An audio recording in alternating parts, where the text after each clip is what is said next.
Hello, everybody. Welcome to another guest expert training. I am so excited to have Rosa, who's part of my membership network, and she's giving a wonderful talk all about team culture. And Rosa is a badass.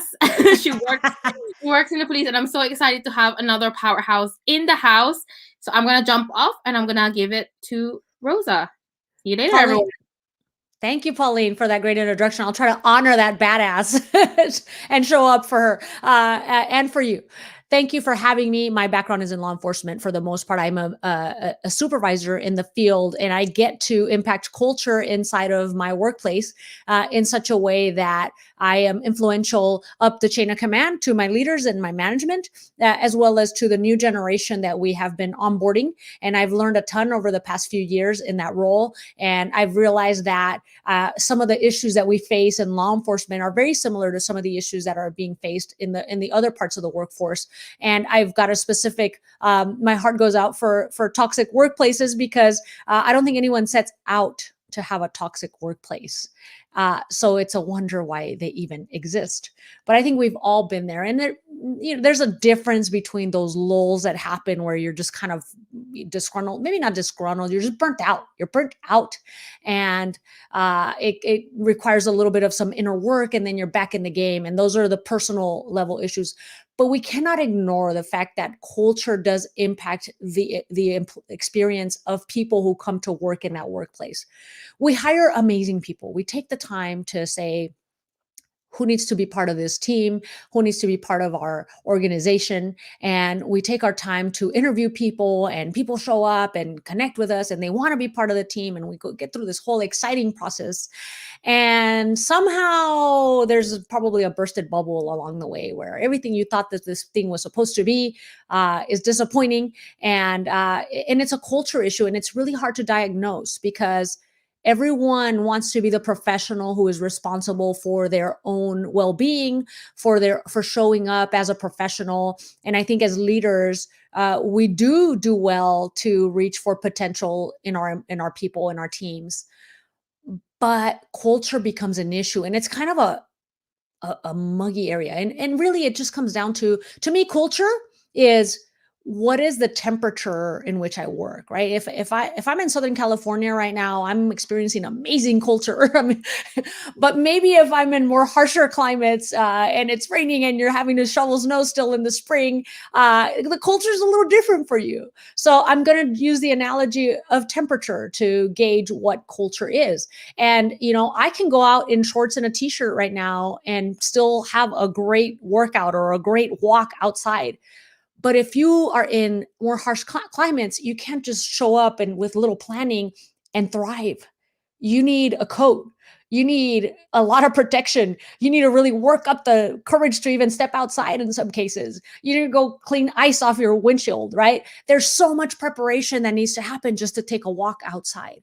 And so, with that analogy, I'd like to transition into a little bit more talk about our role in affecting culture.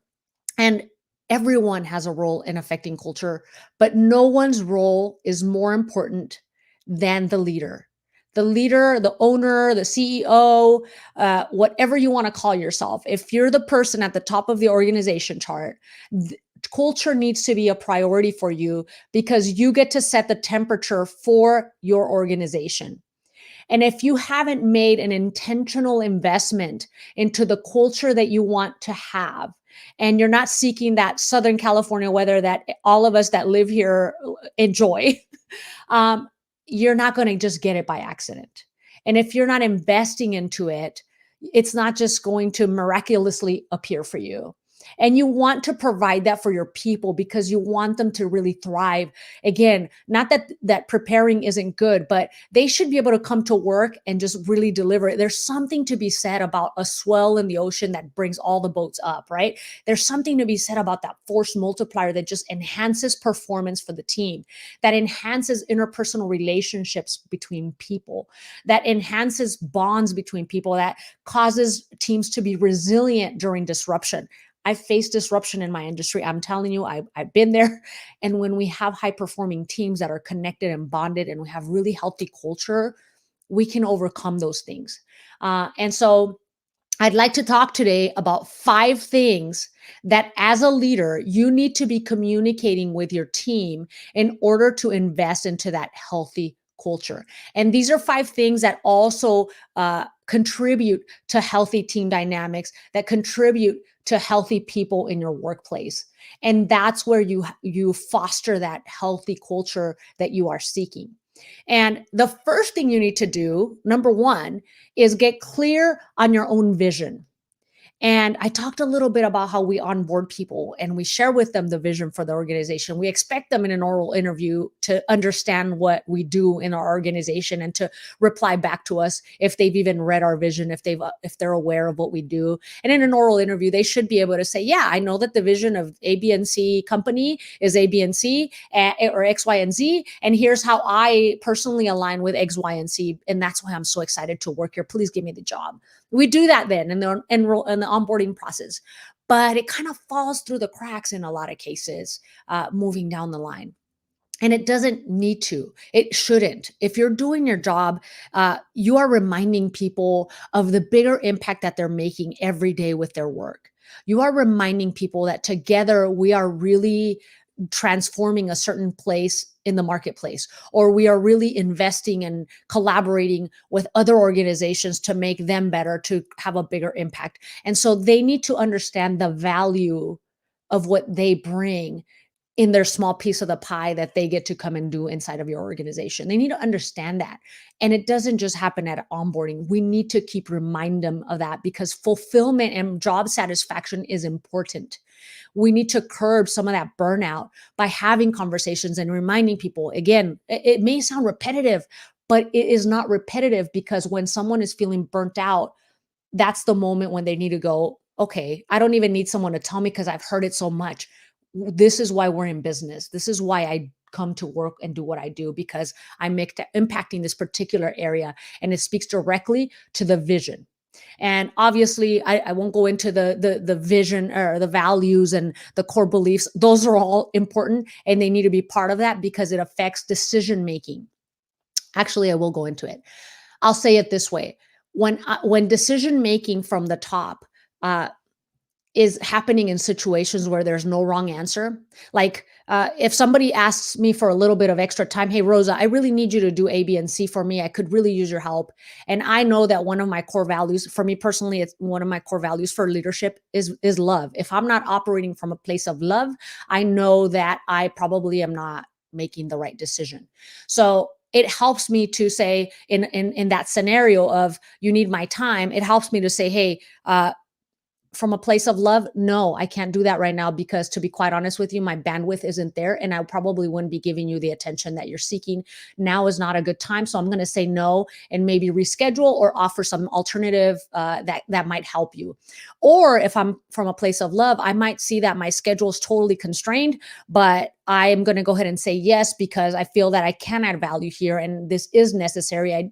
This is important and I need to say yes. So I can say no and I'm right. And I can say yes and I'm right. And in those decisions, this is where core values come into play. I need to be clear on those. And also, when I am clear on those and I'm communicating with people that I work with and I'm consistent, they then understand me better. They then understand and expect me to decide a certain way based on that core value that they know me to have. And they may have the same core value, but shaped differently. Maybe they call it integrity. Maybe they call it people first. I don't know. Whatever the core value is for themselves, it will still align with you as a leader. And there's a reason why they appreciate your core values and who you are. And they can step up for you when you may not be as available or as present. And they might be able to fill in some of the gaps for you. That's the beauty of having a team. You don't have to do all things all the time. You have a team that operates well with or without you. Number one is vision. You need to be having those communications with your team all the time so that you can set an intentional culture that you actually want. The second one is ownership.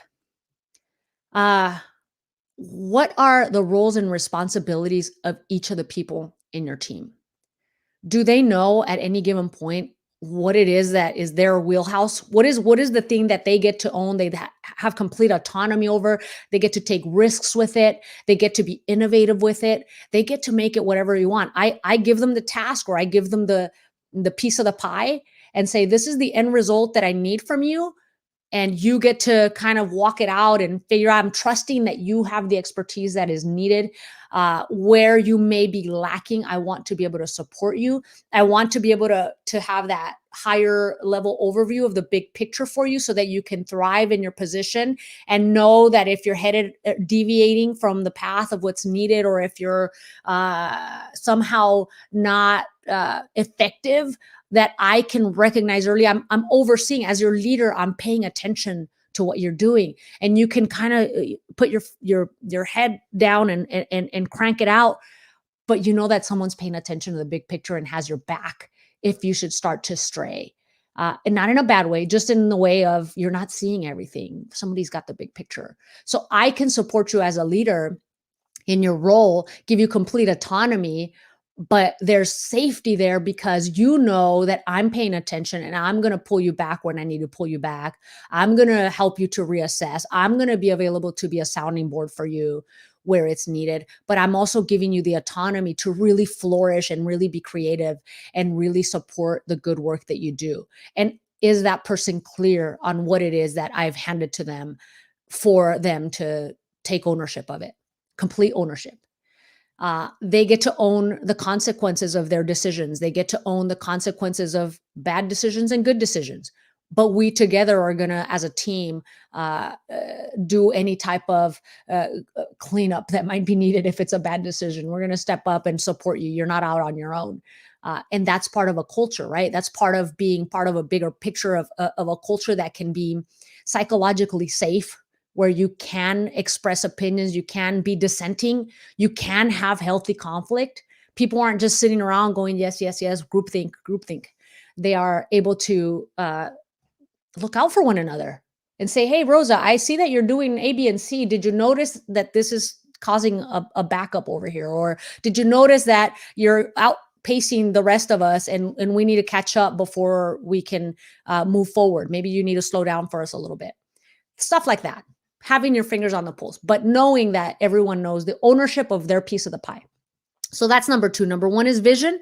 Number two is ownership.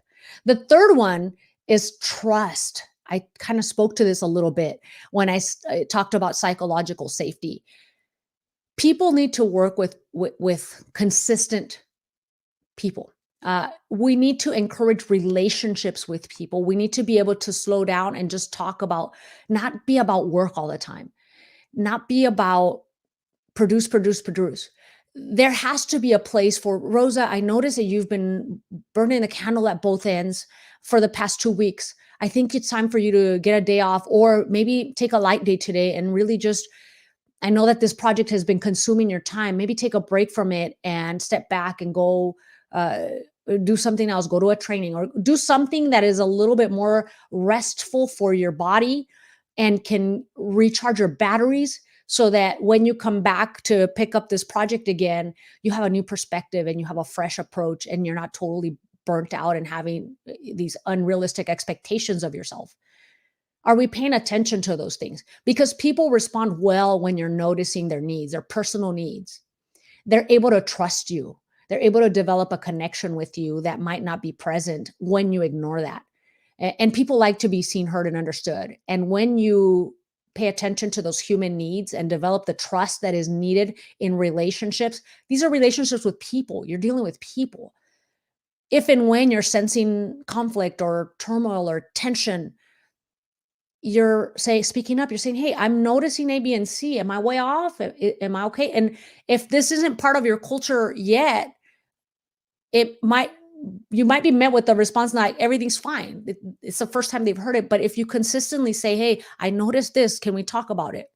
If you're the type of leader that pays attention to those dynamics, little or petty as they may seem, eventually you get to the point where people start to self-heal a lot faster in their relationships with each other. And that is huge, because if they are self-healing in the little things, when big disruptions happen, they don't have this baggage that they're bringing around that wouldn't have been known to you until the crisis happened. All of a sudden, cracks start to surface. Things start to happen that make you realize, man, I thought my team was getting along. They were cohesive. What just happened? Why did they fall apart?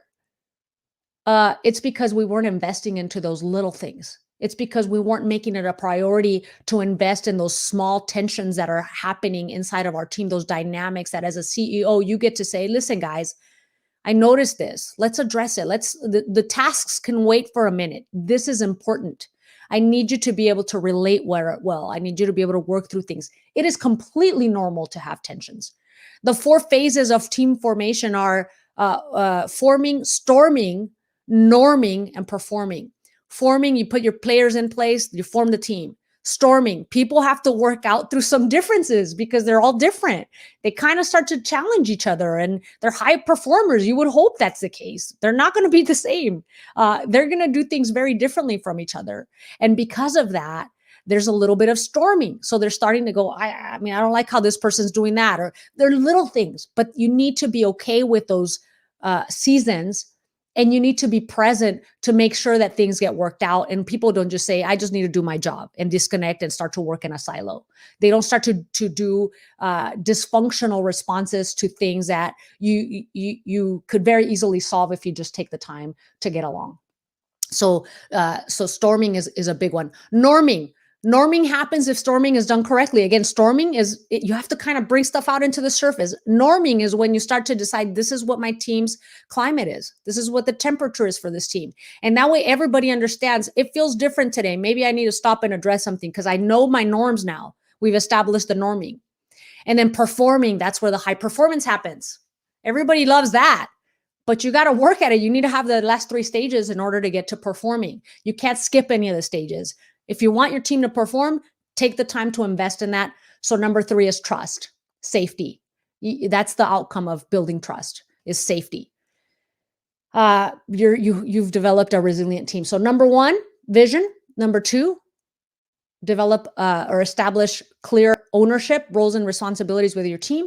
And the last is trust, which leads to a resilient and safe team, high-performing team. The 4th thing that I want to bring up is significance. Everyone needs to feel significant on a personal level. You need to understand people's love languages. This seems silly. I already shared with you that for me, love is a foundational core value for leadership. Lou Holtz said it best. People will do anything for you if they know you love them, if they know you care. And it's so true. And if you take the time to understand how people want to feel rewarded, there's that saying of that's been challenged of treat other people the way you want to be treated, but it's been challenged by saying instead you should treat people how they want to be treated. And that requires you to get to know how do they want to be treated. And that requires a conversation. And you should never be too busy to have that conversation. You should never be too busy to make it a priority for your people. If you're running a larger organization and you have small teams underneath you, for your leaders of those small teams to have those conversations. You should never be too busy for that because man, if you can make your people feel significant, if you can make them feel appreciated in the way that they want, not in the way that is convenient for me, in the way that they want, man, you're onto something if you can really invest in that area. Your people are healthy, they're happy, they're beaming, they're excited, they're fulfilled, they feel appreciated, and they love you back. They choose to love you back. They choose to love you when you're having a bad day. They choose to love you when you're insecure. They choose to love you when you are not there for whatever reason. You have to check out, or maybe you need to go and recharge yourself. They're not mad at you for doing that. They're like, yeah, totally. Go do it. You've met my needs. Why wouldn't I want you to have your needs met? Go take that vacation. Go and, often take vacations because I see what it does for you. And I see that when you come back recharged, you really affect the team. And it's nice to have you be in that place after a vacation where you just take us and move us forward in our organization. We just get more yards out of, our movement with the ball. Like it's exciting. So significance is huge. you need to be investing in that. I would side note suggest you pay attention to the five love language is. If you aren't aware of that, it's a book that I am fascinated by that I've seen to be true in my life. And that's just kind of a free side note that I'm going to provide for you. Go look it up. It's a really easy way to understand how people want to be loved. And they usually fall into some very clear categories. Some are a combination, but it's like any personality assessment. Pretty spot on once you take the assessment. So that's just a little reference that I'll give you. And then lastly, so we've gone to vision, we've gone into ownership, and we've talked about trust and creating that psychological safety. And fourth, we've talked about significance of your people. They want to feel. How can you make them feel significant? And the result from making people feel significance is you operate in a climate of abundance, not a climate of lack. A climate of lack is fear-based. It is where people feel like there's that one spot that we're all competing for, or there's that I need to like hold my stuff real close because I don't want other people to succeed and outshine me. It's that spirit of everybody out for themselves versus the spirit of abundance that is rooted in love, that where everybody feels like there's plenty for everybody. We don't need to be stressed out. There's enough out there for everyone. We're all going to succeed. We're all going to be blessed. We're all going to make money. We're all going to be profitable. We're all going to have a vacation, right? There's enough there for everyone, and people are excited to be there in that spirit. So significance is where that comes from. So the last point is having conversations with your team members about their personal development. And there's a very simple way to do this. Ask. Just ask. Make it a point to ask them, hey, what area, what are your aspirations? What is your personal vision for the next 5 years, 10 years? What is it that you want in your life? This goes to you showing up for them so that it's not a selfish relationship. Hey, I'm asking you to align with this vision that I have, and I'm asking you to support me in this vision that I have that is so important to me. And it's not a one-way relationship. I also want you to flourish in your own personal aspirations, in your own growth journey, and in your own desire to be adventurous with maybe some of the roles that you're taking on. Maybe today I have you in sales, but you really want to go to research and development, or whether it's a lateral transfer or whether it's stepping into a formal leadership role, whatever those aspirations are, I am on board with you because I know that you don't want to be stagnant. I don't hire people who like to be stagnant. That's not healthy. I hire people who have a growth mindset.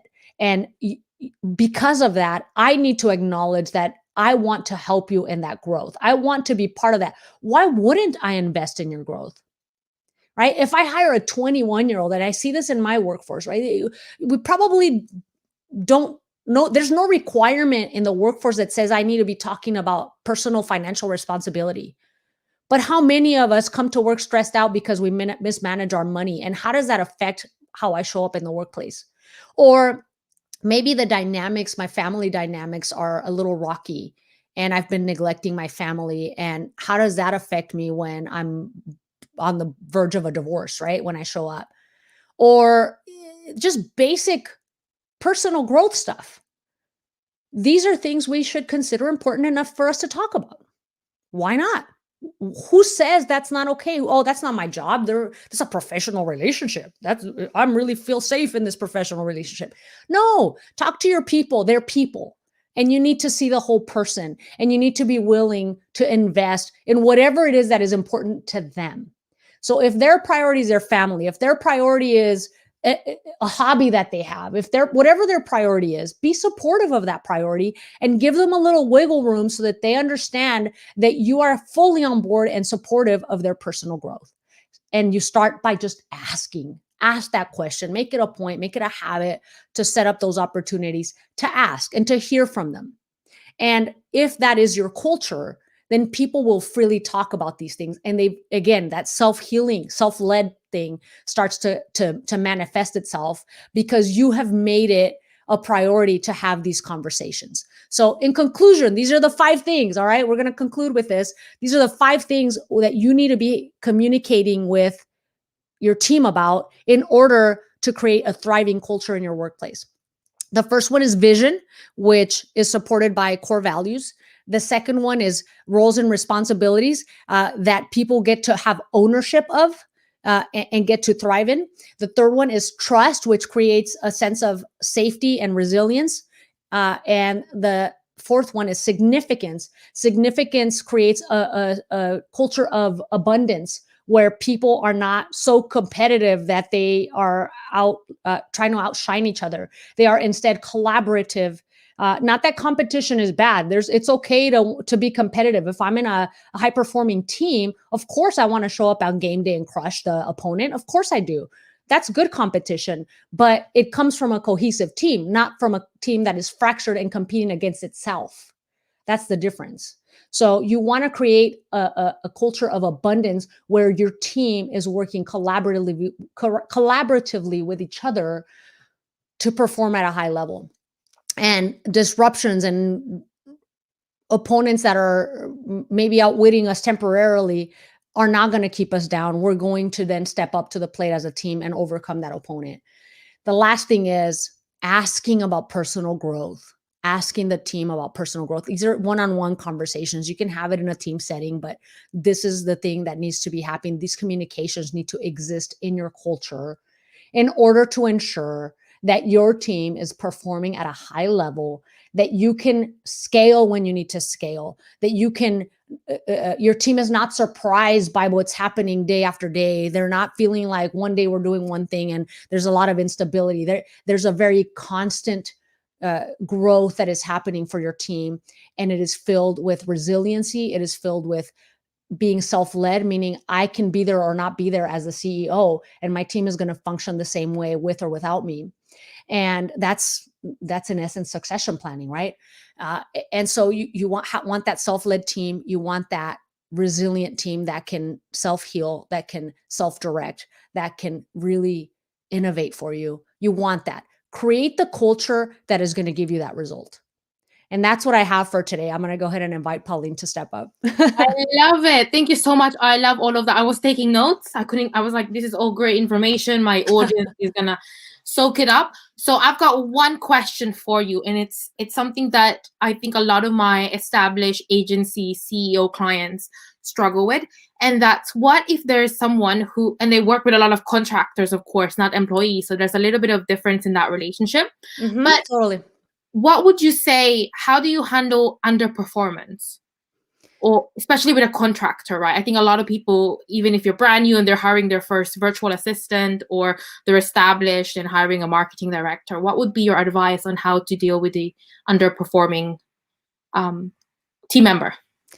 I think any relationship is a relationship. And I hate to make this analogy, but the underperformance can have a lot of symptoms. It could be they're going through personal struggles. Like there could be a lot of issues as to why they're underperforming. Maybe they're overextended in their commitments, whatever the case. When we work with independent contractors, we cannot dictate any of that. Their personal life, we cannot dictate their commitments. We cannot dictate any of that. So if you have a contractor that is underperforming, you need to just be direct. It is less confusing to be direct. I think this is where people struggle. I've seen it a lot, even in my profession, believe it or not. You would think we're not afraid of conflict. But sometimes when it's one-on-one, oh, this is a nice person. You second guess yourself. This is a nice person. I don't want to be offensive. I don't want to hurt their feelings. I don't want to do A, B, and C. But most of the time people know. And there's something to be said about being honest with people, showing up very honestly, very authentically, and caring enough to say something. Anyone can ignore a situation and let it fester. Anyone can do that. That's kind of a cheap way out. If you're a leader, step up for them, do them a favor, let them know that there's something wrong that they get to fix. And if they're an independent contractor, they need to have a system in place to correct and fix things. But if you say nothing, they have no reason or motivation to change it. So you have to confront issues. Conflict is good when it is done correctly. It can be bad. Conflict is good. It causes growth. It causes a return to normalcy. It causes a return to, why are we even here doing this thing? And so it is healthy. I would encourage anyone in that situation to just take a step back, figure out what the area is that is underperforming, and just be very direct with it. Be prepared to know what you're talking about. Don't just work off of assumptions. And if you think you might be assuming, invite the person to say, hey, I don't know if I'm assuming something's here, but did we agree on A, B, and C? Because this is what I believe is happening and it is not A, B, and C. Can we talk about it? There's a way to handle that conversation, but regardless of how you handle it, intend to be direct. Do not walk on eggshells, because that's confusing. People don't know what the heck. So what are you trying to get at here? Because I'm confused, right? We've been there. Be direct, get to the point, and then ease up and have a conversation after that. But start with a very direct approach. And I am a fan of at some point transitioning into full-time people. There are people out there that want to support you fully. But I also believe that there's a mix that happens in most cases, and that's also very healthy. Yeah, absolutely. Thank you so much for that. Just to end, where can people find you and follow you and get more information? Sure. I'm having a bigger presence here on LinkedIn at Rosa Ponce de Leon is where my handle is. And also my website is a little bit of going under an overhaul, but it is active. It is rosaponcedeleon.com. And all of my links to my socials are there, and the podcast. Amazing. Of course. I forgot to. I'm always all about supporting podcasters. Tell everyone about your podcast before we finish off. Sure. My podcast is called Powerful at Work. We just seek to change the workplace because workplace culture is important. And we speak to everyone, but especially CEOs, because the buck starts with you. We got to change it. Yes. My audience are podcasters. So another podcast for you lot to get your ears on. Awesome. Lovely. Enjoy the rest of your day, everybody. That's it for now. Until next time. See you later. Thank you, Pauline.